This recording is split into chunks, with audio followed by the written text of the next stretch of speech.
Hey, what's up, you guys? Spidey here, and today I got my comic book reviews for this week. I also want to point out I did get a pickup. I picked up something. I picked up Avengers number 56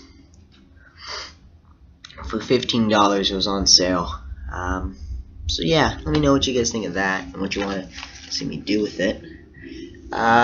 Before I get to my reviews, I really want to review this, which is Sibling Rivalry Part 1 and 2. Let me just unplug that so we get some more room here. There we go. Lift that up a bit. To tell you the truth, I didn't really mind the first issue. I didn't really mind this one. Thought the art was good. My problem with it was it was all text boxes. There wasn't really much dialogue going on, but it was cool seeing Superior Spider-Man and Scarlet Spider meet and team up. The only thing is, I don't think Superior Spider-Man would just give himself up like that, where he just sees Scarlet Spider and realizes it's Kane and just full-on attacks. But then again, he did break the guy's neck. So overall, I thought this one was good. This was a good issue. I have to give this a 3 out of 5. Scarlet Spider really was bad, like really bad. I love the artwork. I can't complain about that. This was some of the best artwork I've seen in a comic book this year. But it's the same story as we've seen before. Jackal, and it's actually this whole book is all dialogue, and it's really bad dialogue. Like, for example, right here, he's like, "Well, what are you gonna do to me, Jackal?" And he's like, "I'm gonna clone your DNA." And he's like, "No, that's unacceptable. You can't do that. You can't do that to me." 1, who says unacceptable? 2, it's the fucking Jackal. What do you expect him to do, you dumb shit, Superior Spider-Man, piece of crap. And then there's some battle that I don't even care about. This was a piece of crap. Don't buy this. I give this a 1 out of 5. Okay, now we're on to the reviews this week, but I'm just gonna put this back.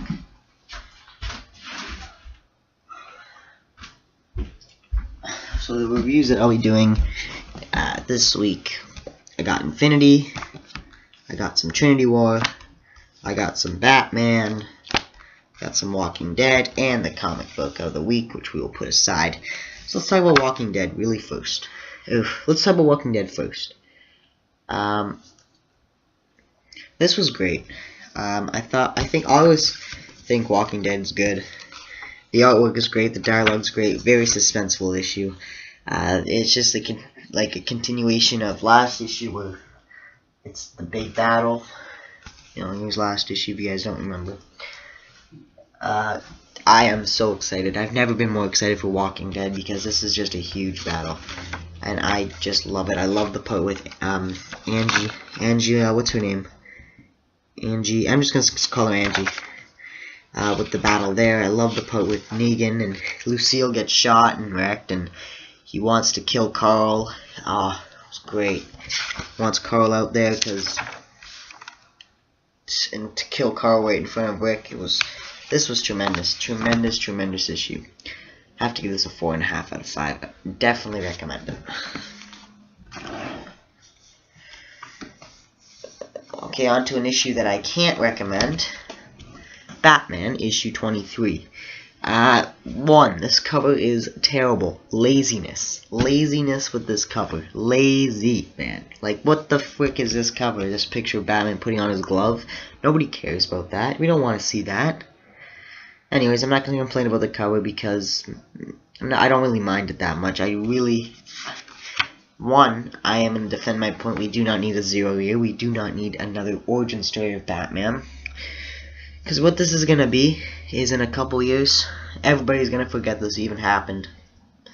And it's pretty much just Scott Snyder trying to be clever, trying to be a genius by tying every little thing together and making everything, you know, it's stupid. It's just stupid. This 0 year thing, I'm not defending it. And they pretty much, I mean, they're giving Riddler is responsible for the creation of Batman. Are you gonna really give Riddler that much of a role in the Batman mythos? Like, that doesn't make sense to me at all, because, like, he's the Riddler. people like him, just like whatever happened to the Riddler, just, you know, he's just the Riddler. He's just the Batman villain he's awesome, but he's just the Riddler. We love him, but he's just the Riddler. Other than that, I do think Greg Capullo's art nailed it. He did a great job with the artwork, especially this fire scene. He did a great job, but overall this was not good. I'm not happy with 1. We have to see another Zero. 2. They make Riddler in charge of the creation of Batman. However, I am excited to finally see Batman suit up in the 0 year. But I mean, it's pretty much just Scott Snyder wanting to tell a great Batman origin story and a great Riddler story. He has to have them both at the same time. He can't. I have to give this a 1.5 out of 5. I'm sorry. You can't give Riddler that. You can't make Riddler that much responsible for Batman. Can't happen. Trinity War. To tell you the truth, this was probably my favorite. Maybe my no, it's not my favorite. No. Issue. There was good parts. There was goodness in it. But like everything good that DC does, they have to wreck it with something. Just like how the goodness they had coming out of the Trinity War, they had to spoil it. They had to. Stupid. Yes. Anyway, so don't get me on about that. The artwork was pretty good. Much better than last Justice League of America issue. But I loved, and I mean absolutely loved, the part with Dr. Psycho. And I think that's the part that, even if you hate the Trinity War, you're going to love this part. Because this was the best part of the Trinity War. And I gotta say, the story does progress a bit in this. It is progressing. That's kind of sad. It's part 4 or 6, and it's the first issue I say is progressing the story. Anyways, this was great.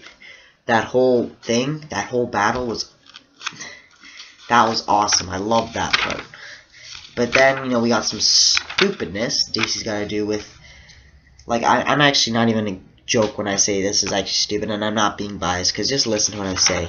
And I know other comic book reviewers have pointed this out. I believe it was Maggianoni, and I have to agree with him 100% completely. In the tie-in, we had, where's the page? Where's the page? Oh, here it is. In the tie-in, Phantom Stranger went to heaven to try and talk to Dr. Light and figure out some stuff about the box and blah blah blah, right? Well, he's here now, and he's saying that Xanadu is the key. She knows about the box. So what this part has established is Phantom Stranger knew all along that Xanadu knew about the box, but he decided to sit there and watch all the superheroes scramble around trying to figure out what the box is, and he went to heaven to try and figure this out, but he knew all along what was the box meant, so he didn't have to do anything. That was useless. I mean, 1, that tie-in was useless because they don't learn anything. 2, that makes the tie-in even more useless because he didn't even have to go. So that's so stupid right there. You just wrecked it, like they always do, like DC always does. Why couldn't you just have a whole issue of a battle with Dr. Psycho? Because then you would have actually had a really good story. Don't tell me crap about how the next 2 issues wouldn't be that good, because they wouldn't be that good anyway. Just give us one good issue. One good issue, DC, of the Trinity War. That's all I ask. Anyways, in the end, though, Wonder Woman gets the box, and hopefully we see something happen. Something awesome that makes me just put my jaw to the floor. Anyways, this has to get, for me, a 2.5 out of 5. Half of the issue was great, the other half was not. But, like I said, it is nice to see at least the story progressing here. It's just not in the good ways. I'm sorry about that if you guys are loving the Trinity War. I can't quite say I am. So, on to the big comic book. This isn't the comic of the week. The comic of the week is next. You don't know what the comic of the week is. You probably know what it is if you know my channel really well. Infinity #1. Epic. This was a home run. The art was amazing. Everything about it was amazing. I love how it says a Marvel Comics event. I love that. If you guys can see that or not. But we started off, this of just letting everybody know what's going on. We get a reprint of that for Comic Book Day issue, which I'm glad they did because I kind of did forget. So I'm glad I get to read that again, and it was pretty good. And then we get this, the beginning of Infinity, where we get to see the Space Knights. There's this planet in trouble, and the Space Knights are there to help. And this was awesome. The artwork was amazing. Like I love look at I forget what the Space Knight's name is, but at least I can't remember. But that looks awesome. Spoiler alert: we don't get to see Rom in this. It's not Rom in the Space Knights. They don't really. It's not Rom. Rom's not here. So there's the Space Knights. Okay, then we have the Sword and the Avengers are taking down some Skrulls, and they're eating pizza, and this part was awesome. I like this. This was really cool. So they took them down. The tribute for Thanos is this little assassin guy. I forget what they're called, but they're pretty much assassins. He's trying to extract some information from Black Bolt, get some stuff there. But Black Bolt takes his arm off, so he has to run. He has to book it. They get a distress call from the Krees. They gotta go to space to try and save that because it's coming this way. Here's what I said about the thing. He's trying to get information for Thanos.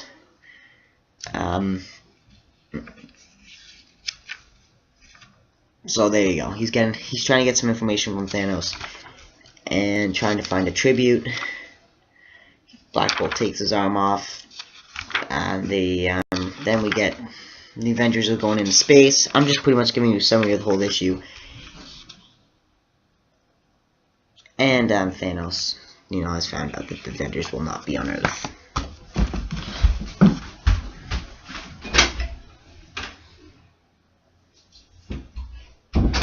So overall, I have to give this a 4.7 out of 5. I really was entertained with it. And the artwork was fantastic.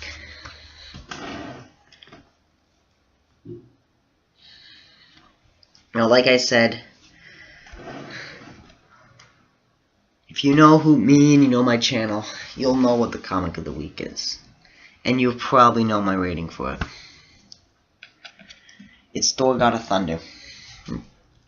This was maybe a contender for comic book of the year. That's how epic this was. The cover, first of all, is epic. Second of all, everything about this comic book is epic. The art is epic. I don't want to spoil it though. I really don't want to spoil this. I just want to tell you, read this issue because it is so awesome. The things they said, I just want to read this again. This could even be comic book of the year. It could be. I think I liked it more than last issue, but all I'm saying is this was epic. Aaron really knows how to write a story. Ribbick's art was awesome. This was a epic battle, and it wasn't really a big battle. It was just the things that were said, the images that were shown, the illustrations. The conclusion was so satisfying. Anyways, I'm rambling on, but my rating is a 5 out of 5 comic book. I have not given a 5 out of 5 comic to I think it was Superior Spider-Man to the last issue of Thor. It's been a while since I gave it a 5 out of 5, at least a month. So that's all I gotta say about Thor, and I gotta say, if you haven't been reading Thor, you are missing out. Anyways, check out my channel, subscribe, like, comment, peace.